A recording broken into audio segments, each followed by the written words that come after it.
നമുക്ക് ഇന്ന് ഒരടിപൊളി മഷ്റൂം മസാല കറി തയ്യാറാക്കാം. മഷ്റൂമും ഉരുളക്കിഴങ്ങെല്ലാം ഇട്ടിട്ട് അടിപൊളി ഒരു മസാല കറി തയ്യാറാക്കാം. ഉരുളക്കിഴങ്ങ് എടുത്തിട്ടുണ്ട്, ഒരു 2 സവാള, ഒരു പച്ചമുളക്, ഒരു തക്കാളിയും കുറച്ച് ഇഞ്ചിയും വെളുത്തുള്ളി എടുത്തിട്ടുണ്ട്. 2 ഗ്രാമ്പ്, 2 പട്ട, കുറച്ച് പെരുംജീരകം കൂടി എടുത്തിട്ടുണ്ട്. പിന്നെ കുറച്ച് മല്ലിച്ചപ്പും കറിവേപ്പിലും കൂടി എടുത്തിട്ടുണ്ട്. എണ്ണ ചെറുങ്ങനെ ചൂടായിട്ട് വന്നിട്ടുണ്ട്. നമുക്കിതിലേക്ക് പട്ട, ഗ്രാമ്പ് ഇട്ട് കൊടുക്കാം, കുറച്ച് പെരുംജീരകം കൂടി. നമ്മളെ വെളുത്തുള്ളിയും പച്ചമുളകിൽ ബ്രൗൺ കളറായിട്ട് വന്നിട്ടുണ്ട്. ഇനി നമുക്ക് സവാള ഇട്ട് കൊടുക്കാം. 1 ടേബിൾ സ്പൂൺ ഉപ്പിട്ട് കൊടുക്കുന്നുണ്ട്. കുറച്ച് കറിവേപ്പില കൂടി ഉണ്ടെങ്കിൽ ഇട്ട് കൊടുക്കാം കേട്ടോ. നന്നായിട്ട് വഴറ്റിയിട്ട് ബ്രൗൺ കളറായിട്ട് വരട്ടെ. ഇതൊക്കെ ഉണ്ടല്ലോ നന്നായിട്ട് വഴണ്ട് വന്നിട്ടുണ്ട്.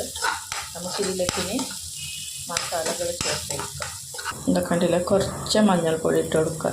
കാശ്മീരി ചില്ലി കുറച്ച് ഇടുന്നുണ്ട്. ഇത് നമുക്ക് നന്നായിട്ട് വഴറ്റി കൊടുക്കാം. 2 ടേബിൾ സ്പൂൺ മല്ലിപ്പൊടി ഇട്ട് കൊടുക്കുക. ഗരം മസാലയും കൂടി ഇനി നമുക്ക് നന്നായിട്ട് വഴറ്റി കൊടുക്കാം. പൊടിൻ്റെ പച്ചക്കുത്തിന് മാറി വന്നിട്ടുണ്ട്. ഇനി നമുക്കിതിലേക്ക് തക്കാളി ഇട്ട് കൊടുക്കാം. തക്കാളി ഇട്ട് കൊടുത്തിട്ടുണ്ട്. ഇനി നന്നായിട്ട് വെള്ളം പോയിട്ട് തക്കാളിയിട്ട വെള്ളം വറ്റിയിട്ട് തക്കാളിയിൽ നിന്ന് എണ്ണ തെളിഞ്ഞ് വന്നിട്ടുണ്ട്. ഇനി നമുക്കിതിലേക്ക് ഉരുളക്കിഴങ്ങ് ഇട്ട് കൊടുക്കാം. അത് കുറച്ച് വേവ് അധികം ആയതുകൊണ്ട് നമുക്ക് ഉരുളക്കിഴങ്ങ് ആദ്യം ഇട്ട് കൊടുക്കാം.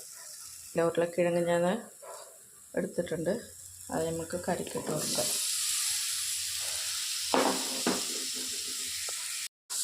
ഉരുളക്കിഴങ്ങ് നന്നായിട്ട് മിക്സാക്കി കൊടുത്തിട്ട് നമുക്ക് കുറച്ച് വെള്ളം ഒഴിച്ചിട്ട് ഉരുളക്കിഴങ്ങ് വേവിച്ചിട്ട് മഷ്റൂം ഇട്ട് കൊടുക്കാം. 1 ഗ്ലാസ് വെള്ളം എടുത്തിട്ടുണ്ട്, അത് നമുക്ക് ഒഴിച്ച് കൊടുക്കാം.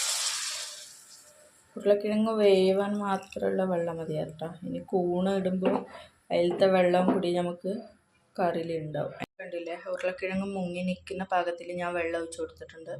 ഇനി നമ്മൾ ഇത് മൂടി വെക്കാം. ഇനി ഉരുളക്കിഴങ്ങ് വെന്തിട്ട് നമുക്ക് മഷ്റൂം ഇട്ട് കൊടുക്കാം. കണ്ടില്ലേ, നമ്മൾ ഉരുളക്കിഴങ്ങിൻ്റെ വെള്ളമെല്ലാം വറ്റിയിട്ട് എണ്ണ തെളിഞ്ഞ് വന്നിട്ടുണ്ട്. ഞാൻ മഷ്റൂം ഇട്ട് കൊടുക്കുന്നുണ്ട്. നമുക്ക് ഈ മസാലയിൽ മഷ്റൂം നന്നായിട്ട് യോജിപ്പിച്ച് കൊടുക്കാം. നമ്മളെ മസാലയ്ക്കെല്ലാം ഞാൻ മഷ്റൂം നന്നായിട്ട് യോജിപ്പിച്ച് കൊടുത്തിട്ടുണ്ട്. ഇനി മഷ്റൂമിലത്തെ വെള്ളം തെളിഞ്ഞ് വരട്ടെ. നമുക്ക് നമ്മളെ മഷ്റൂം വെന്തിട്ടുണ്ടോ എന്ന് എടുത്ത് നോക്കാം. കണ്ടില്ലേ, നല്ല രീതിയിൽ എണ്ണ തെളിഞ്ഞ് വന്നിട്ടുണ്ട്. മഷ്റൂം മസാല കറി തയ്യാറായിട്ടുണ്ട്. രാവിലെ ചപ്പാത്തീൻ്റെ കൂട്ടത്ത്, പൊറോട്ടൻ്റെ കൂട്ടത്ത്, ചോറിൻ്റെ കൂട്ടത്തെല്ലാം അടിപൊളി കോമ്പിനേഷൻ ആയിരിക്കും. നമുക്ക് കുറച്ച് മല്ലിച്ചപ്പ് കൂടി വിതറി കൊടുക്കാം. ഇതൊക്കെ കണ്ടില്ല, ഞാൻ കുറച്ച് മല്ലിച്ചപ്പ് ഇട്ട് കൊടുത്തിട്ടുണ്ട്.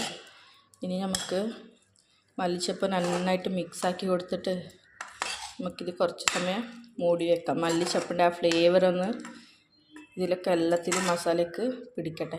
എന്നിട്ട് നമുക്ക് ഒരു 5 മിനിറ്റ് കഴിഞ്ഞിട്ട് നമുക്ക് സെർവ് ചെയ്യാം.